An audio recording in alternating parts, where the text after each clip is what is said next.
Hello everyone, this is a doctor daughter. I hope you are doing really well. तो चलिए हम पढ़ रहे थे अपना केमिकल बॉन्डिंग। तो केमिकल बॉन्डिंग में हमने वैलेंसी को कंप्लीट किया था, उसके बाद हमने फॉर्मूला बनाना सीखा था, है ना।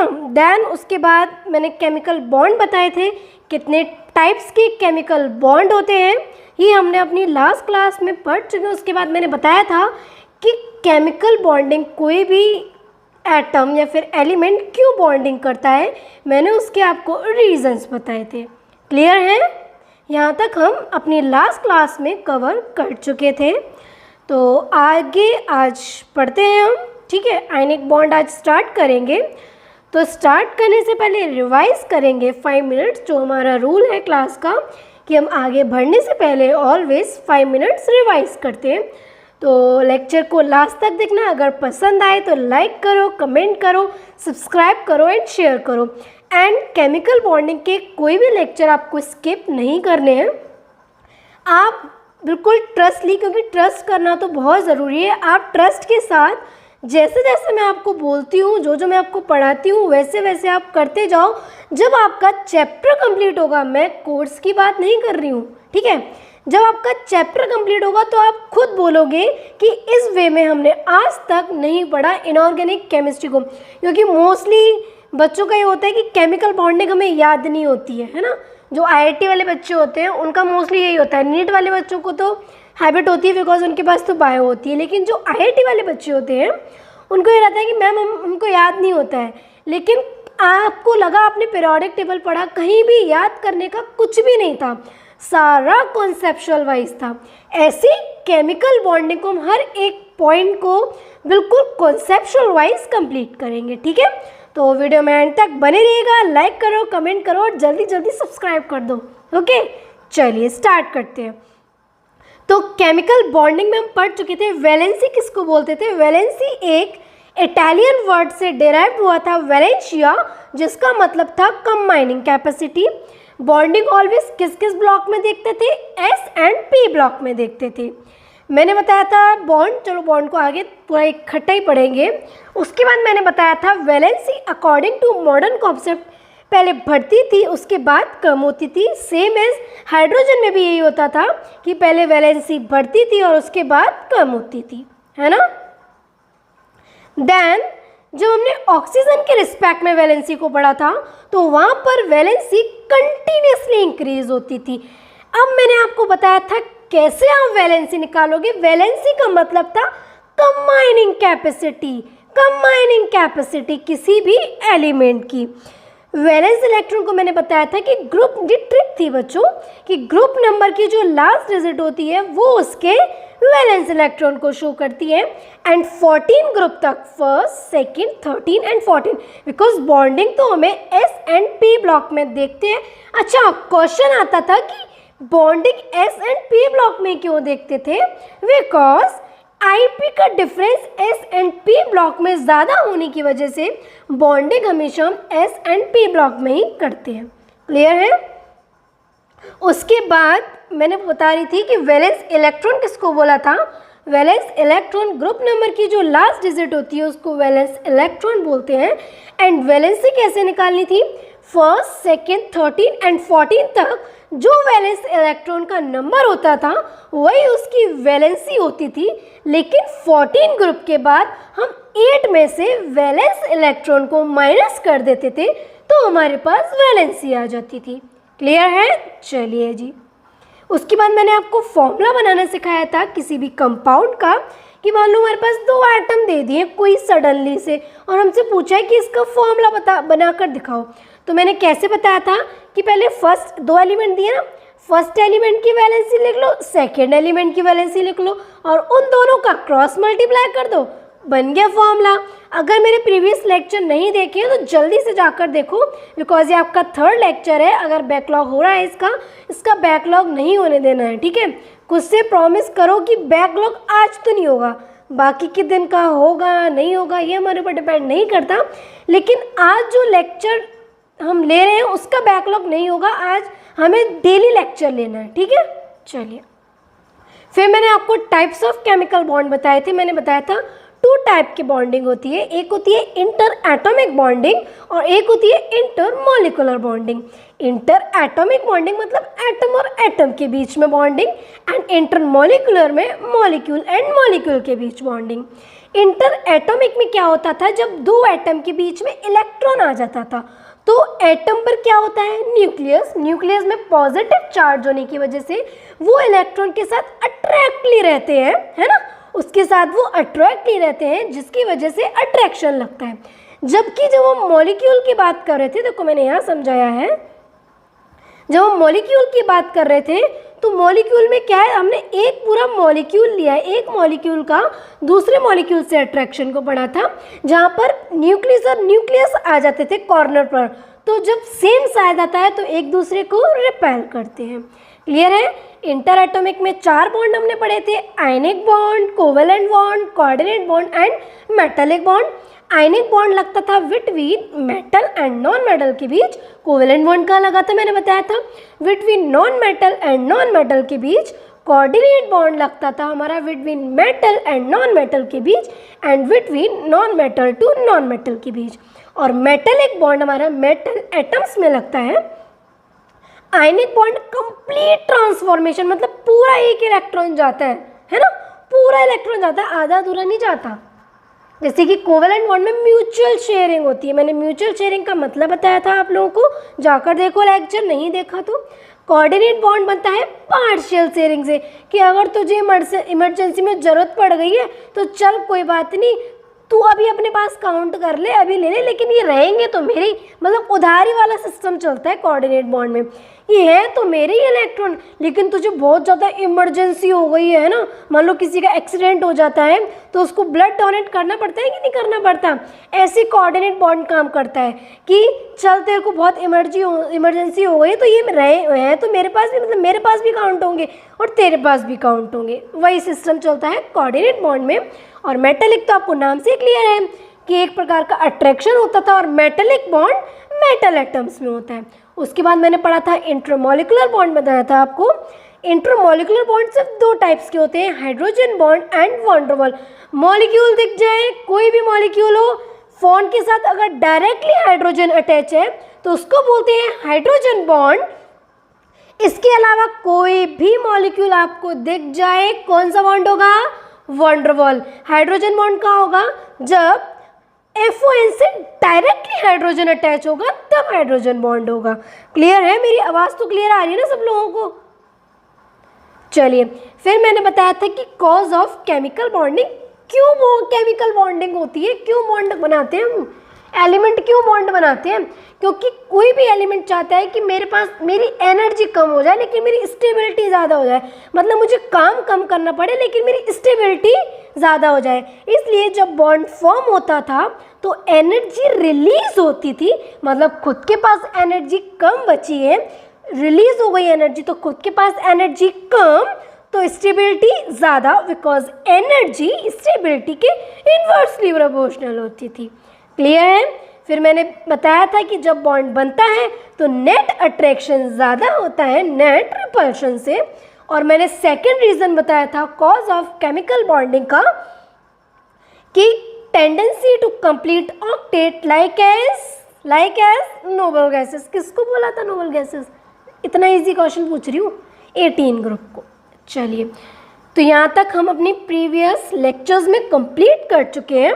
आज हम एक नया टॉपिक स्टार्ट करते हैं, ionic bond. Ionic bond, electrovalent bond का ओवरव्यू लेंगे, अच्छी तरह पढ़ेंगे, ठीक है। पहले बात तो मुझे ये बताओ, आयनिक बॉन्ड कहाँ का बनता था, मैंने बताया था, चलो मैं बताती हूँ। देखो, आयनिक बॉन्ड का एक और नाम होता है जिसको बोलते हैं इलेक्ट्रोवैलेंट बॉन्ड। क्या बोलते हैं, इलेक्ट्रोवैलेंट बॉन्ड। आयनिक बॉन्ड बनता कहाँ है, सेकेंड क्वेश्चन आता है कि आयनिक बॉन्ड बनता कहाँ है। तो मैंने बताया था आयनिक बॉन्ड बनता है मेटल एंड नॉन मेटल के बीच। अब मेटल में मैंने आपको बताया था ऑलवेज इलेक्ट्रॉन को लॉस करने से देखते हैं। अगर इलेक्ट्रॉन को लॉस करने से देख रहे हैं मतलब मेटल पर पॉजिटिव चार्ज आएगा, एंड नॉन मेटल में इलेक्ट्रॉन को गेन करने से देखते हैं, इसलिए नॉन मेटल पर नेगेटिव चार्ज आएगा मतलब एनायन हो जाएगा। तो आयनिक बॉन्ड बनता है मेटल एंड नॉन मेटल के बीच, मतलब कैटाइन एंड एनायन के बीच। क्लियर है? कैटाइन मतलब उस एटम पर, उस एलिमेंट पर पॉजिटिव चार्ज आ रहा है, इसका मतलब वो कैटाइन है, और एनायन का मतलब उस एटम पर, उस एलिमेंट पर नेगेटिव चार्ज आ रहा है, मतलब उसने इलेक्ट्रॉन गेन करे हैं, तो वो एनायन होता है। तो आयनिक बॉन्ड क्लियर हो गया कहाँ का बनता है? Between metal and non metal के बीच, बिटवीन, या फिर ऐसे बोल सकते हो बिटवीन कैटाइन एंड एनायन के बीच। कैटाइन यही बताया, कैटाइन जिसको मेटल बोलेंगे या फिर इलेक्ट्रो पॉजिटिव एलिमेंट बोलेंगे। एनायन मतलब नॉन मेटल या फिर उसको बोलते हैं इलेक्ट्रोनेगेटिव एलिमेंट। क्लियर है जी? चलिए जी, अब आयनिक बॉन्ड बनता किसके बीच है ये तो क्लियर हो गया, लेकिन आयनिक बॉन्ड बनता कैसे? कंप्लीट ट्रांसफॉर्मेशन ऑफ इलेक्ट्रॉन से। कैसे बनता है? कंप्लीट ट्रांसफॉर्मेशन ऑफ इलेक्ट्रॉन से। बच्चों असर्शन रीजन में ये आपको पॉइंट दे देता है कि आयनिक बॉन्ड किस किस के बीच में बनता है। Ionic bond complete transformation electron से बनता है, म्यूचुअल शेयरिंग से बनता है, पार्शियल से बनता है, या फिर नन ऑफ दीज। आपको आंसर देना पड़ेगा, ये इसको हल्के में मत लेना। आप अपनी बुक में जाकर देखो, या फिर कोई भी मॉड्यूल, अगर मैं मॉड्यूल पढ़ने के लिए नहीं बोलती कभी, लेकिन आप क्वेश्चंस के लिए मॉड्यूल्स को लगाओ, क्योंकि आपका एक बार मतलब सही हो जाता है। अगर आपकी मतलब केमिस्ट्री वीक है तो आप मॉड्यूल्स को भी लगाओ, और कम से कम 2 बुक्स को तो लगाओ, है ना। केमिस्ट्री को अगर आपको अच्छी तरह करना है तो कम से कम, मैं बोलती हूँ क्वेश्चन के लिए सिर्फ एक बुक के ऊपर डिपेंड नहीं रहो, कम से कम 2 या फिर 3 बुक्स को MCQ लगाने ही लगाने। और अगर कोई भी डाउट आता है तो मैंने आपको ऑप्शन दिया हुआ है कि आप कमेंट सेक्शन में मुझसे पूछ सकते हो, मैं हर किसी का सॉल्यूशन दूंगी, ठीक है। अगर कमेंट सेक्शन में सॉल्यूशन नहीं दूंगी तो मैं एक अलग वीडियो बनाकर आपको सॉल्यूशन दूंगी, बट दूंगी ज़रूर, तो आप लोग मुझसे पूछ सकते हो, ठीक है। तो देखो आयनिक बॉन्ड बनता है कंप्लीट ट्रांसफॉर्मेशन ऑफ इलेक्ट्रॉन से। मेरी बात ध्यान से सुनना, जैसे कि सोडियम है, ठीक है। सोडियम में मान लो कितने इलेक्ट्रॉन है? 2 at 1। कोई भी एटम क्या चाहता है? अपना ऑक्टेट नोबल गैसेस जैसा हो जाए, तो ये एक इलेक्ट्रॉन को लॉस करेगा कि नहीं करेगा? तो ये पूरा ही तो जाएगा, ये तो नहीं है कि आधा जाएगा, पूरा ही जाएगा ना। बस इसी का ही मतलब होता है कि ionic bond complete transformation of electron से बनता है। क्लियर है? चलिए अब मेरी बात ध्यान से सुनना। देखो आयनिक कंपाउंड की वैलेंसी को हम बोलते हैं इलेक्ट्रोवैलेंसी, बिकॉज उसकी वैलेंसी पर पॉजिटिव एंड नेगेटिव चार्ज आता है, जबकि कोवेलेंट बॉन्ड की वैलेंसी को कोवैलेंसी बोलते हैं, बिकॉज उसकी वैलेंसी पे कोई भी चार्ज नहीं आता है।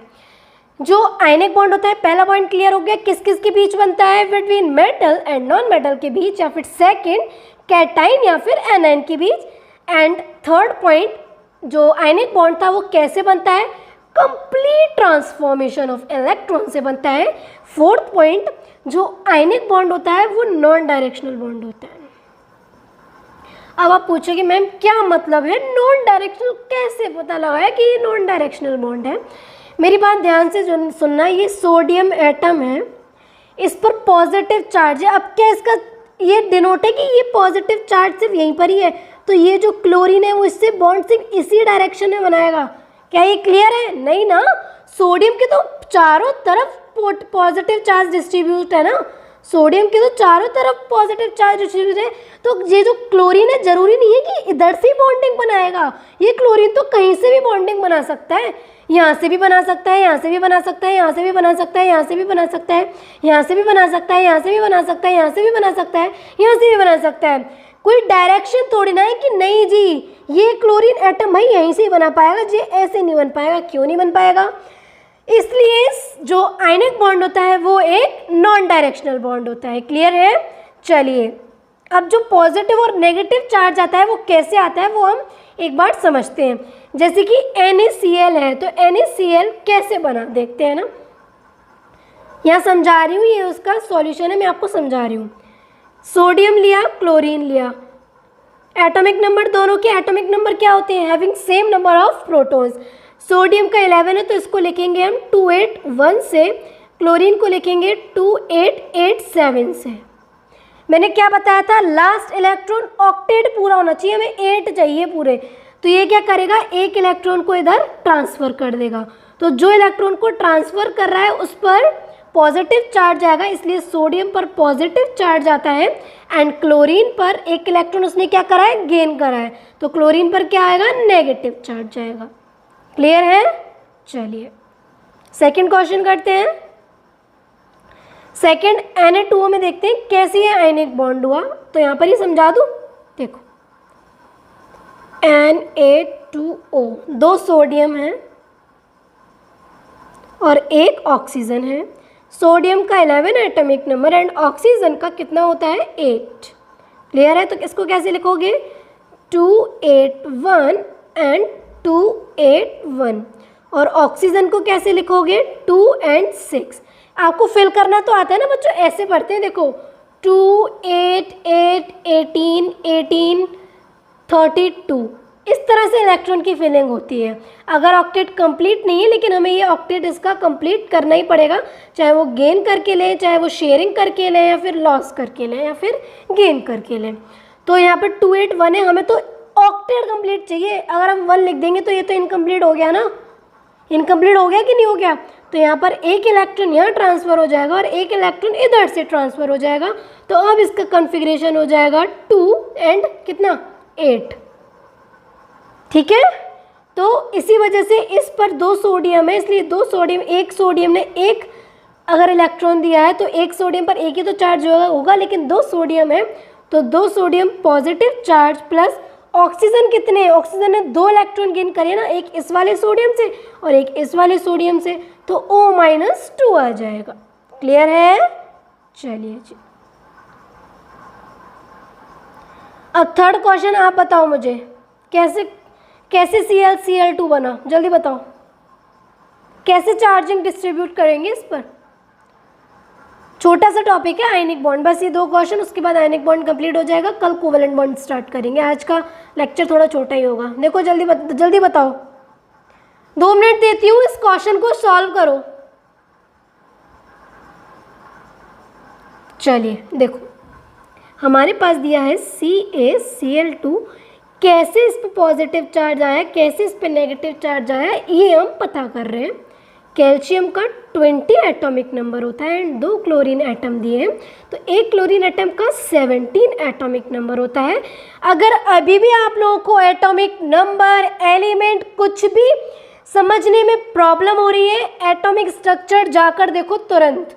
उसको मैंने इतना अच्छी तरीके से पढ़ाया है कि मैं नहीं मानती कि अगर उस बच्चे ने कभी पीरियोडिक टेबल उठाकर भी नहीं देखी होगी ना, तो भी वो अच्छी तरह समझ जाएगा। मैंने इतना अच्छी तरह से आपको क्लियर किया है।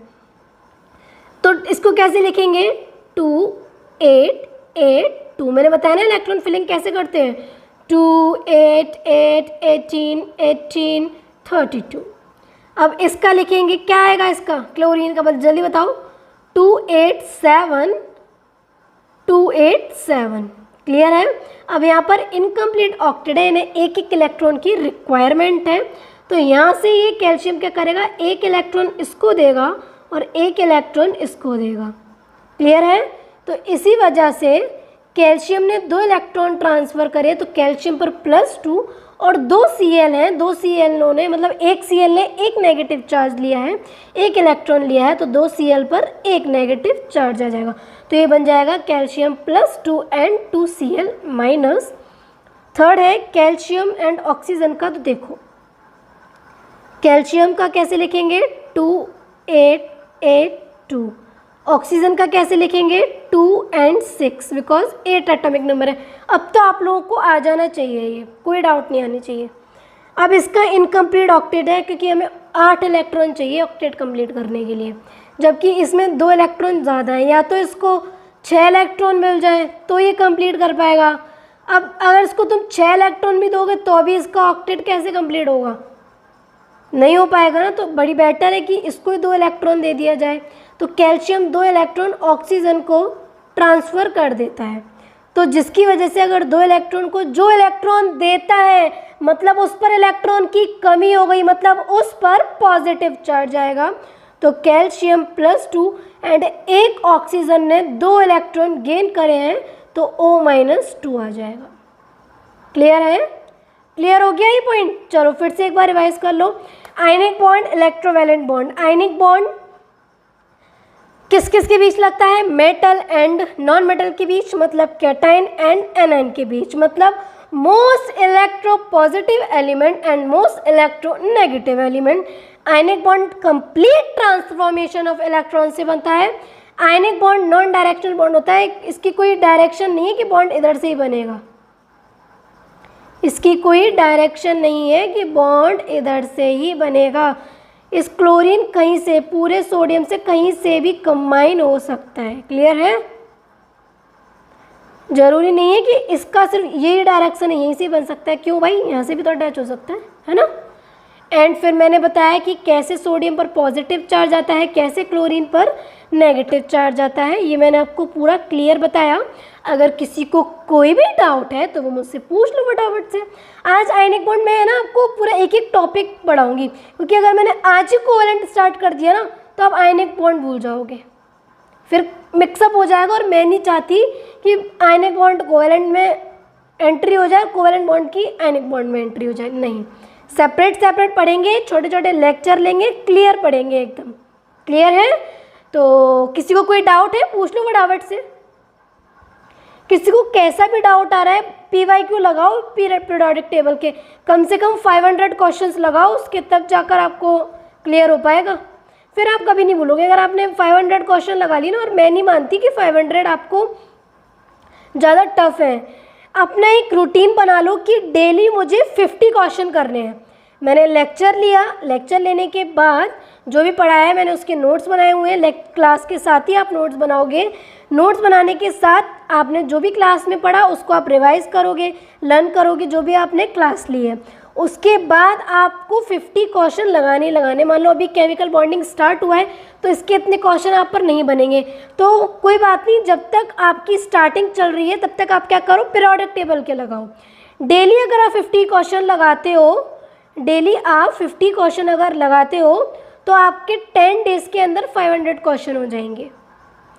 500 आपने 10 डे के अंदर कर लिए, फिर तो आपको कोई भी नहीं रोक सकता सब्जेक्ट पर कमांड लाने से, है ना। तो चलिए आज की क्लास यहीं तक ही रखते हैं। आज हमने आयनिक बॉन्ड पढ़ा है, कल कोवेलेंट बॉन्ड स्टार्ट करेंगे। क्लियर है? कोवेलेंट बॉन्ड बहुत अच्छी तरह पढ़ेंगे। बॉन्डिंग कैसे होती है, हाइब्रिडाइजेशन क्या होती है, बैक बॉन्डिंग क्या होती है, बॉन्ड एंगल निकालना सीखेंगे। ठीक है, हर चीज़ पढ़ेंगे बिल्कुल, और स्ट्रक्चर बनाना सीखेंगे। आप लोगों ने आज तक स्ट्रक्चर बनाना नहीं सीखा होगा। पूरी केमिस्ट्री की, पूरी इनऑर्गेनिक केमिस्ट्री में जितनी भी स्ट्रक्चर है सब केमिकल बॉन्डिंग में पढ़ेंगे, और आप खुद बनाओगे अपने हाथों से। मैं इतना इजी वे से, इतना ट्रिक के साथ आप लोगों को स्ट्रक्चर बनवाऊंगी, क्योंकि अब तक हम हाइब्रिडाइजेशन को याद करते थे, कभी हमने स्ट्रक्चर से हाइब्रिडाइजेशन को सॉल्व ही नहीं किया होगा। गारंटी लेती हूँ मैं।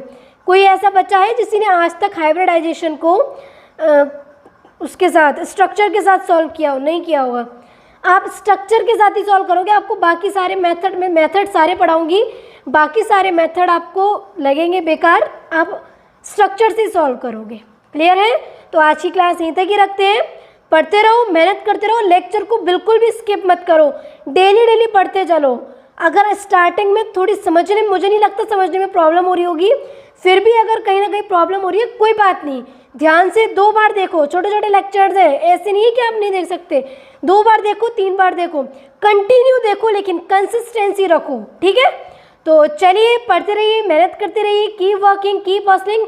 मेरे चैनल को जल्दी से सब्सक्राइब कर दो, लाइक कर दो, कमेंट कर दो, शेयर करो यार अपनी फैमिली, फ्रेंड्स, अपने कजन्स के साथ, अपने ब्रदर सिस्टर के साथ, कि केमिस्ट्री को इस वे से भी पढ़ा जा सकता है। इस वे से आज तक किसी ने नहीं पढ़ा होगा, है ना। तो चलिए, जय हिंद, जय भारत।